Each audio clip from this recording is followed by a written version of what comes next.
जय श्री कृष्ण। आप सभी को आषाढ़ मास शुक्ल पक्ष देवशयनी एकादशी की ढेरों शुभकामनाएं।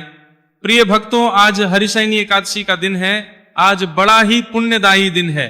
आज का पुण्य बड़ा करोड़ गुना अधिक है। आज का पुण्य अक्षय है। अतः आपको खूब पुण्य प्राप्त करना चाहिए।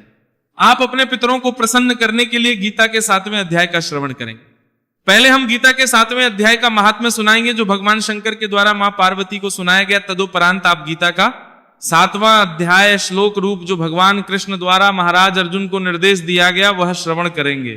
पुराण कहते हैं कि इसका श्रवण करने से और उसका पुण्य जब आप पितृ को अर्पित करते हैं तो इससे आपके पितृ तृप्त होते हैं, उन्हें प्राप्त होती है, क्योंकि इसका पुण्य इतना अधिक है जिससे आपके पितृ यदि कहीं घोर नरक में भी हो तो वहां भी उन्हें तृप्ति प्राप्त होती है।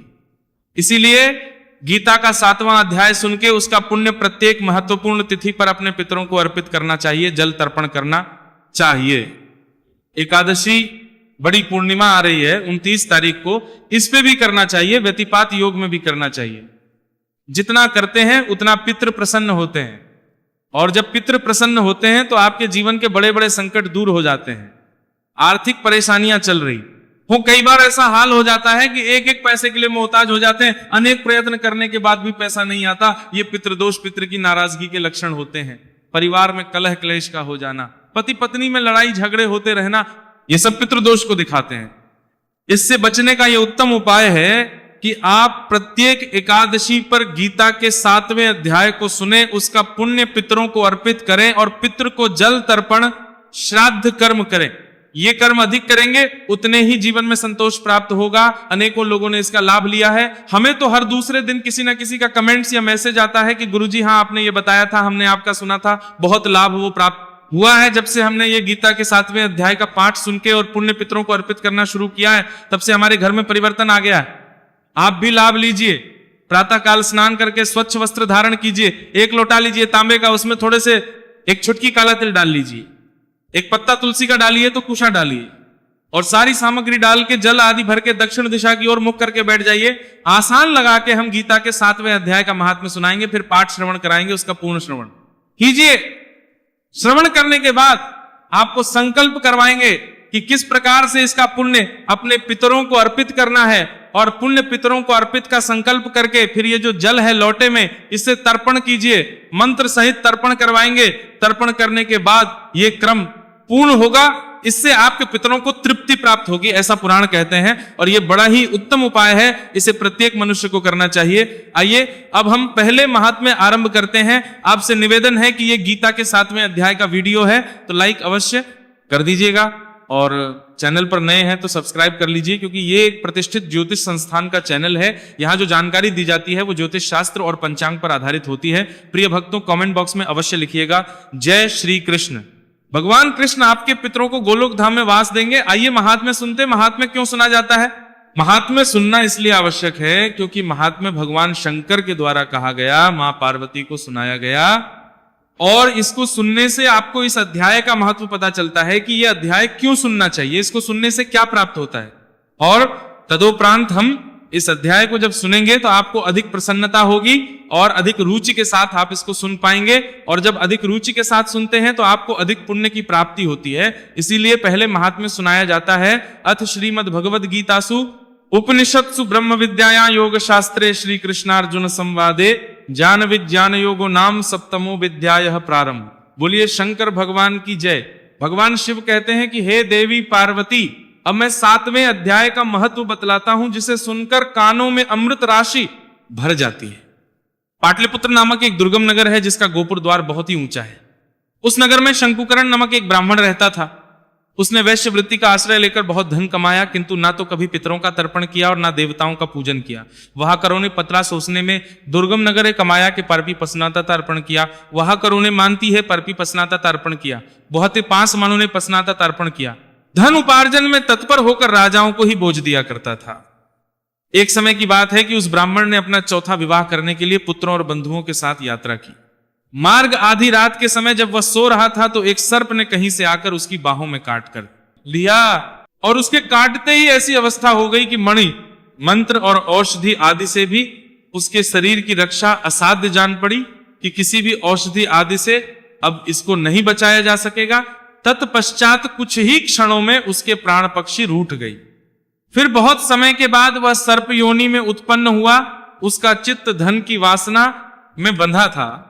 उसने पूर्व वृत्तांत को स्मरण करके सोचा, मैंने जो घर के बाहर करोड़ों की संख्या में अपना धन गाड़ रखा है, उससे इन पुत्रों को वंचित करके स्वयं ही उसकी रक्षा करूंगा। एक दिन सांप की योनि से पीड़ित होकर पिता ने स्वप्न में अपने पुत्रों के समक्ष आकर अपना मनोभाव बतलाया। तब उसके निरंकुश पुत्रों ने सवेरे उठकर बड़े विस्मय के साथ एक दूसरे से स्वप्न की बातें कही। उनमें से मझला पुत्र कुदाल हाथ में लिए घर से निकला और जहां उसके पिता सर्प योनि धारण करके रहते थे, उस स्थान पर गया। यद्यपि उसे धन के स्थान का ठीक ठीक पता नहीं था, तो भी उसने चिन्हों से उसका ठीक निश्चय कर लिया और लोभ बुद्धि से वहां पहुंचकर बामी आरंभ कर दिया। तब उस बाम्बी से बड़ा भयानक सांप प्रकट हुआ और बोला, ओ मूढ़, तू कौन है? किस लिए आया है? क्यों बिल खोद रहा है? अथवा किसने तुझे भेजा है? ये सारी बातें मेरे सामने बता। पुत्र बोला, मैं आपका पुत्र हूं, मेरा नाम शिव है। मैं रात्रि में देखे हुए स्वप्न से विस्मित होकर यहां स्वर्ण लेने के कोतवाल से आया हूं। पुत्र की यह लोकनिंदित वाणी सुनकर वह सांप हंसता हुआ उच्च स्वर से स्पष्ट वचन इस प्रकार बोला। सर्प बोला, यदि तू मेरा पुत्र है तो मुझे शीघ्र ही बंधन से मुक्त कर। मैं पूर्व जन्म के गाड़े हुए धन के लिए ही सर्प योनि में उत्पन्न हुआ हूं। पुत्र ने पूछा, पिताजी आपकी मुक्ति कैसे होगी? इसका उपाय मुझे बताइए, क्योंकि मैं इस रात में सब लोगों को छोड़कर आपके पास आया हूं। पिता ने कहा, बेटा, गीता के अमृत में 7वें अध्याय को छोड़कर मुझे मुक्त करने में तीर्थ, दान, तप और यज्ञ भी समर्थ नहीं है। केवल गीता का 7वां अध्याय ही प्राणियों के जरा मृत्यु आदि दुहक को दूर करने वाला है। पुत्र, मेरे श्राद्ध के दिन 7वें अध्याय का पाठ करने वाले ब्राह्मण को श्रद्धा पूर्वक भोजन कराना, इससे निसंदेह मेरी मुक्ति हो जाएगी। अपनी शक्ति के अनुसार पूर्ण श्रद्धा के साथ वेद विद्या में प्रवीण अन्य ब्राह्मणों को भी भोजन कराना, सर्प योनि पड़े हुए। पिता के ये वचन सुनकर सभी पुत्रों ने उसकी आज्ञा के अनुसार तथा उससे भी अधिक किया। तब शंकुकर्ण ने अपने सर्प शरीर को त्याग कर दिव्य देह धारण किया और सारा धन पुत्रों के अधीन कर दिया। पिता ने करोड़ों की संख्या में जो धन बांट कर दिया था, उससे वे सदाचारी पुत्र बहुत प्रसन्न हुए। उनकी बुद्धि धर्म में लगी हुई थी, इसीलिए उन्होंने बावली, कुआं, पोखर, यज्ञ, देव, मंदिर आदि बनाई और धन उपयोग किया। पार्वती उन्होंने अन्नशाला भी बनवाई। तत्पश्चात 7वें अध्याय का सदा जप करते हुए उन्होंने मोक्ष प्राप्त किया। हे देवी पार्वती, यह तुम्हें 7वें अध्याय का महत्व मैंने बताया, जिसके श्रवण करने मात्र से मानव सब पातकों से मुक्त हो जाता है। इसी के साथ यह श्रीमद् भागवत गीता के 7वें अध्याय का महत्व यहां पूर्ण हुआ। मातम में आपने जाना कि किस प्रकार से यह अध्याय आत्माओं का कल्याण करता है, उन जीव आत्माओं का जो किसी भी कारण से प्रेत योनि में है। अतः प्रत्येक मनुष्य को अपने पितरों के निमित्त इस 7वें अध्याय का पुण्य अवश्य अर्पित करना चाहिए। ऐसा करने से उन सभी आत्माओं को, सभी पूर्वजों को परम तृप्ति प्राप्त होती है। तो आइए अब हम उस गीता के 7वें अध्याय का श्रवण करते हैं, जो इतना अधिक पुण्य देने वाला है। ये भगवान श्री कृष्ण द्वारा महाराज अर्जुन को सुनाया गया। आइए आरंभ। अथ श्रीमद् भागवत गीता। श्री भगवान बोले, हे पार्थ, अनन्य और प्रेम से मुझ में आसक्त चित्त तथा अनन्य भाव से मेरे परायण होकर योग में लगा हुआ तू जिस प्रकार से संपूर्ण विभूति, बल, ऐश्वर्य आदि गुणों से युक्त सबके आत्मरूप मुझको संशय रहित जानेगा, उसको सुन। मैं तेरे लिए इस विज्ञान सहित तत्व ज्ञान को संपूर्णतः कहूंगा, जिसको जानकर संसार में फिर और कुछ भी जानने योग्य शेष नहीं रह जाता।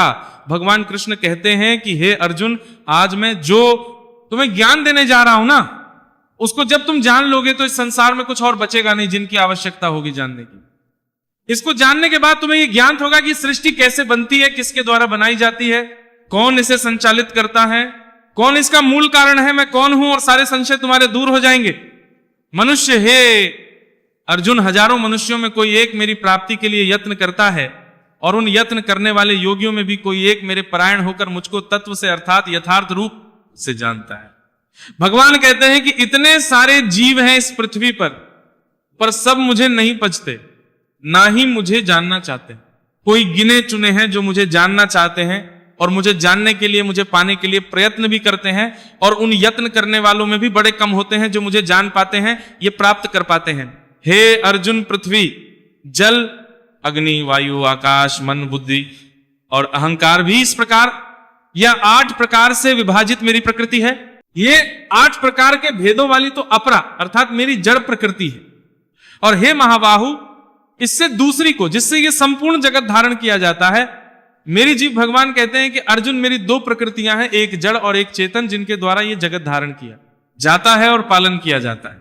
हे अर्जुन, तो ऐसा समझ के संपूर्ण भूत इन दोनों प्रकृतियों से ही उत्पन्न होने वाले हैं और मैं संपूर्ण जगत का प्रभव तथा प्रलय हूं, अर्थात संपूर्ण जगत का मूल कारण। भगवान कृष्ण कहते हैं कि इसके जितने भी जीव हैं वो इन्हीं 2 प्रकृतियों से उत्पन्न होते हैं और मैं इस संपूर्ण जगत का उत्पादन करता, पालन करता और प्रलय करता हूं, अर्थात मैं ही मूल कारण हूं। मेरे होने से ही ये सृष्टि है, अगर मैं ना हूं तो ना ये जगत होगा ना ये सृष्टि होगी। हे धनंजय, मुझसे भिन्न दूसरा कोई परम कारण नहीं है। ये सूत्र में सूत्र के मणियों के मुझ में गुत्था हुआ है। हे अर्जुन, मेरे सिवाय संसार के होने का और कोई कारण नहीं है।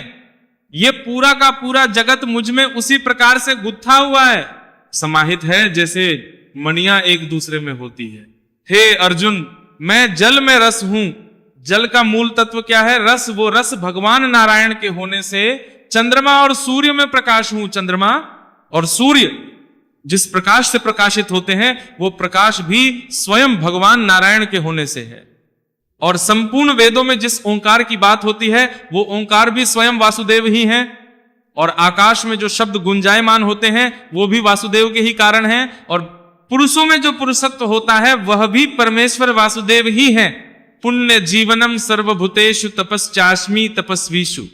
अर्जुन, मैं पृथ्वी में पवित्र गंध हूं। पृथ्वी का मूल तत्व है गंध, वो भगवान वासुदेव के कारण है।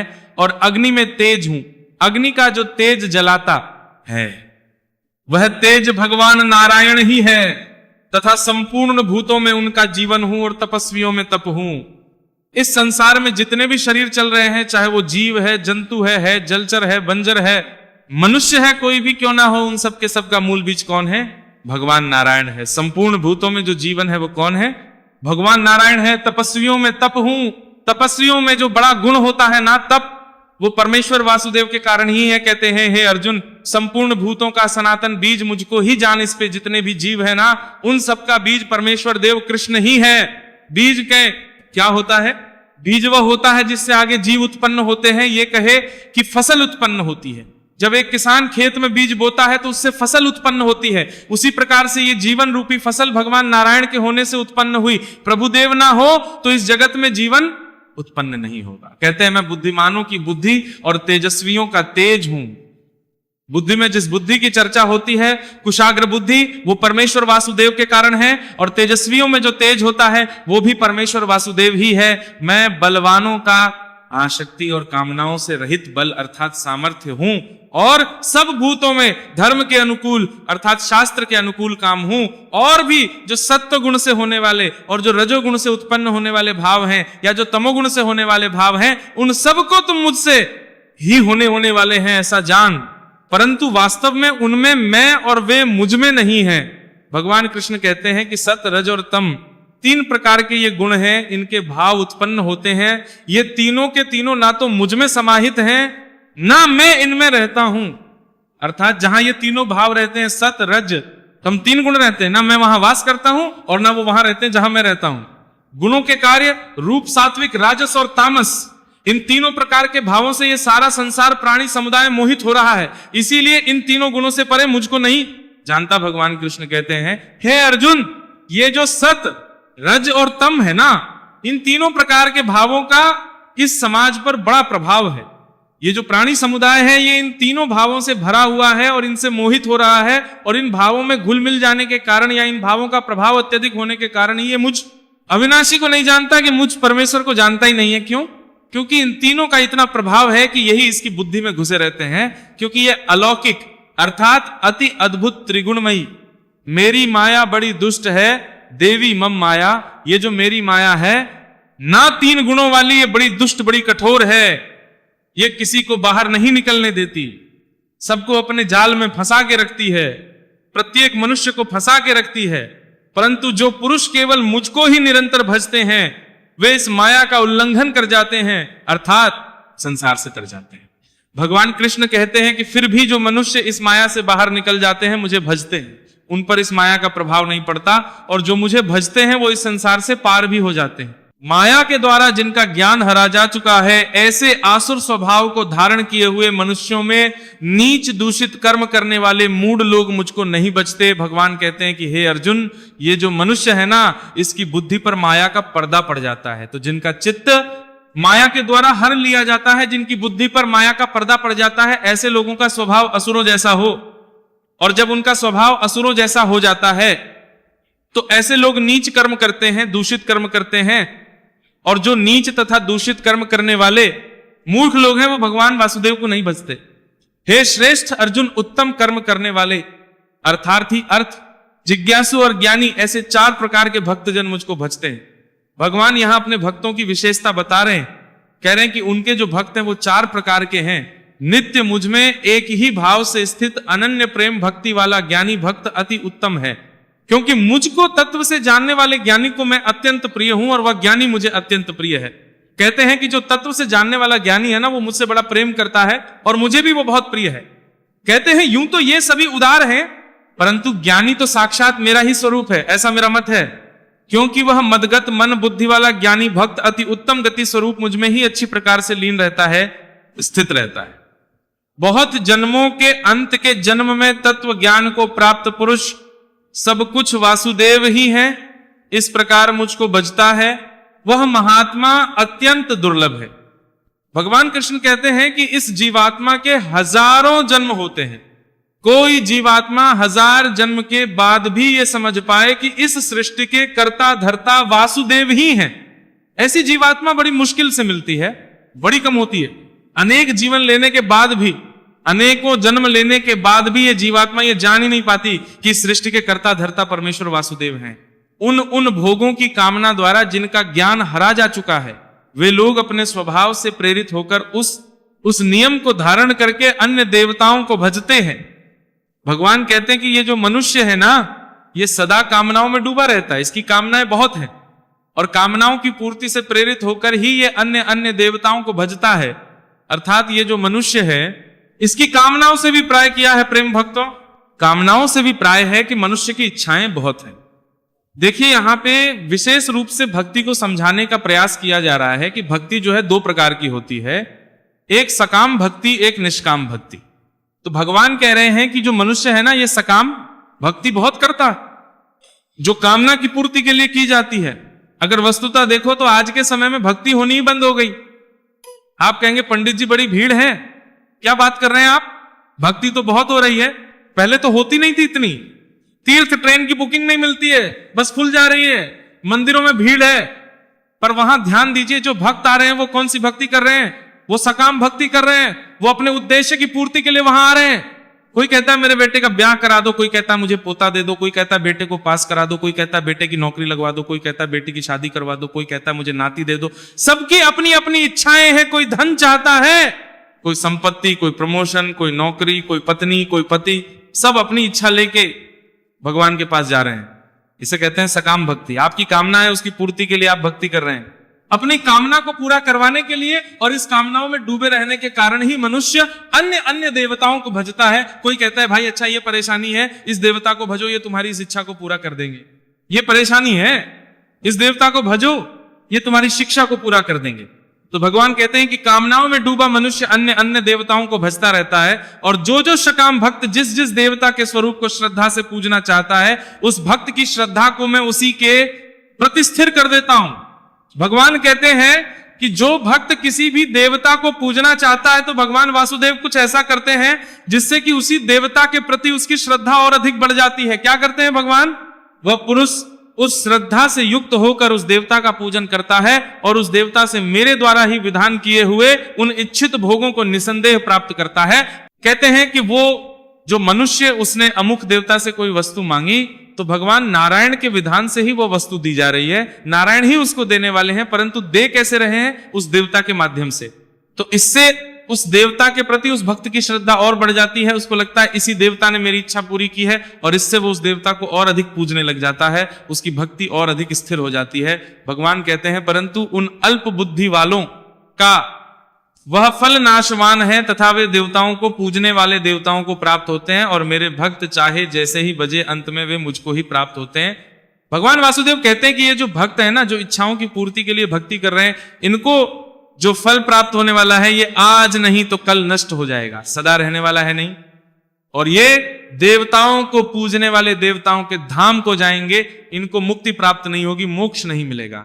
पर जो मुझे भज लेता है, नारायण को भज लेता है, वह अंत में मेरे धाम को प्राप्त कर लेता है, अर्थात मुक्ति प्राप्त कर लेता है।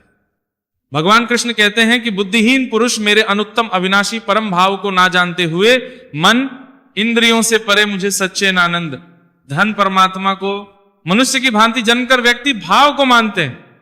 कहते हैं कि ये जो मनुष्य है ना, ये इतना बुद्धिहीन है, इसको ये लगता है कि मैं भी जन्म लेके मृत्यु को प्राप्त होता हूं और मर के फिर जीवन प्राप्त करता हूं। ये अर्जुन अपनी योग माया से छिपा हुआ, मैं सबके प्रत्यक्ष नहीं होता। इसीलिए ये अज्ञानी जन समुदाय मुझे जन्म रहित अविनाशी परमेश्वर को नहीं जानता, अर्थात मुझको जन्म में मरने वाला समझता है।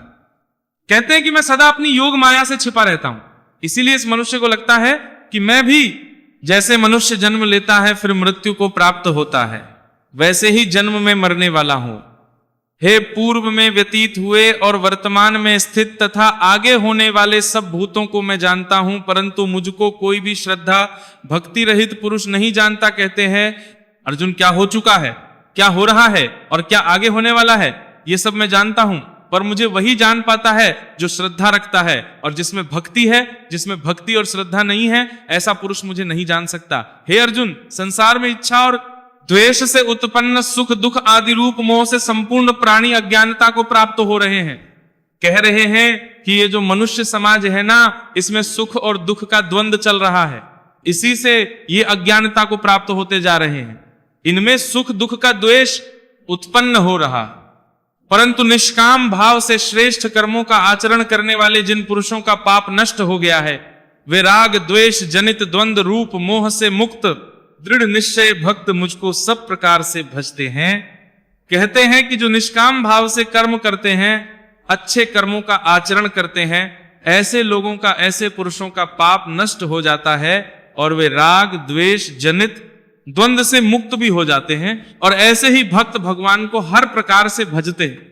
और जो मेरे शरण होकर जरा और मरण से छूटने के लिए यत्न करते हैं, वे पुरुष उस ब्रह्म को, संपूर्ण अध्यात्म को, संपूर्ण कर्म को जानते हैं।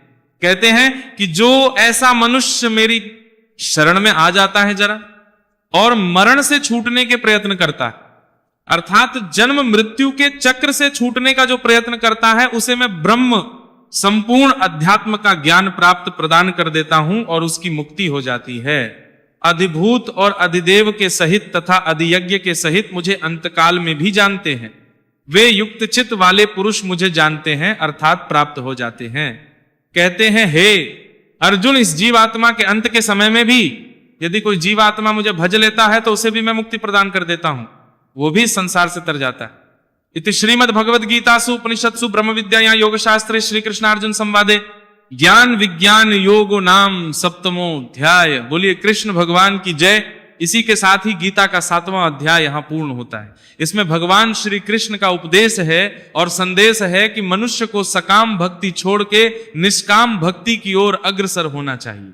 भगवान से यही प्रार्थना करें कि प्रभु हम तेरे हैं, जैसा तुझे रखना है वैसे रख, हमारा सुख भी तेरा, हमारा दुख भी तेरा, बस तेरे सिवा कुछ और ना चाहिए। इस प्रकार भाव से जब भक्ति करेंगे तो परमेश्वर का धाम प्राप्त होगा। सकाम भक्ति से जो भी आप पाना चाहते हैं वो सब तो आज नहीं तो कल नष्ट हो जाना है। आइए अब लोटे को दोनों हाथों में उठा लीजिए और भगवान नारायण का ध्यान करते हुए निवेदन कीजिए कि हे प्रभु, हे जगदीश्वर, हे परमेश्वर वासुदेव, मैंने अभी जो गीता के 7वें अध्याय का श्रवण किया है, उसका जो भी पुण्य आज इस एकादशी पर उत्पन्न होता है, वो संपूर्ण पुण्य मैं अपने सभी पितरों को अर्पित करता हूं। ये पुण्य मेरे पितरों को प्राप्त हो और वो इससे तृप्त हो, तृप्त हो, तृप्त हो। अब एक पात्र लीजिए, तर्पण करने के लिए बड़ा, लेफ्ट हैंड में लोटा पकड़िए, सीधे हाथ में अंगूठा और उंगली के बीच से जो क्षेत्र है ना, उसको हम पितृ तीर्थ कहते हैं, वहां से इस जल का तर्पण करेंगे। दूसरे पात्र में जल को छोड़ेंगे, उलटे हाथ में लोटे से जल सीधे हाथ में गिराते हुए नीचे दूसरे पात्र में जाएगा। हम मंत्र पढ़ते हैं, ओम ह्रीं श्रीं क्लीं स्वधा देव्य स्वाहा स्वाहा ओम ह्रीं श्रीं क्लीं स्वधा देव्य स्वाहा, ओम ह्रीं श्रीं क्लीं स्वधा देव्य स्वाहा। इस प्रकार से जल तर्पण कीजिए और अपने पितरों से निवेदन कीजिए कि हे मेरे पितरों, मैंने अभी गीता के 7वें अध्याय का जो श्रवण किया, इसका पुण्य मैं आपको अर्पित कर रहा हूं, और मैंने अभी ये जो जल तर्पण किया है, ये भी मैं आपको अर्पित किया है। इसके पुण्य को भी स्वीकार करें, इस जल तर्पण को भी स्वीकार करें। आप जहां भी हैं तृप्त हो, तृप्त हो, तृप्त हो। आज एकादशी पर मैं आपके निमित्त जो भी दान पुण्य सदकर्म बन पड़ेगा वो अवश्य करूंगा। आप सभी प्रसन्न हो और मेरे सभी संकटों का नाश करें। जीवन में आपके जो भी परेशानियां हैं उनका वर्णन अपने पितरों से करेंगे तो पितृदेव अवश्य ही प्रसन्न होके आपके संकटों का नाश करेंगे। ये जो जल है, तर्पण का तर्पण किया हुआ जल पीपल पे अर्पित कर दीजिएगा। और इसके लिए अगर उत्तम समय की बात करें तो ये सूर्य उदय होने के बाद से और सूर्यास्त होने से पहले कभी भी पूरे दिन किया जा सकता है। सबसे उत्तम जो समय होता है इसके लिए वो कुतुब काल का होता है, जो कि 11:40 से और 12:20 के बीच में भारतवर्ष में होता है। इस समय में इसे उत्तम कहा गया है। बाकी ये पूरा दिन किया जा सकता है। इसका आज आप खूब लाभ लें। परमात्मा आपके पितरों को तृप्त करें और आप सदा प्रसन्न हो। आपके जीवन के संकटों का नाश हो। भगवान कृष्ण आप सबका कल्याण करें। हरे कृष्ण।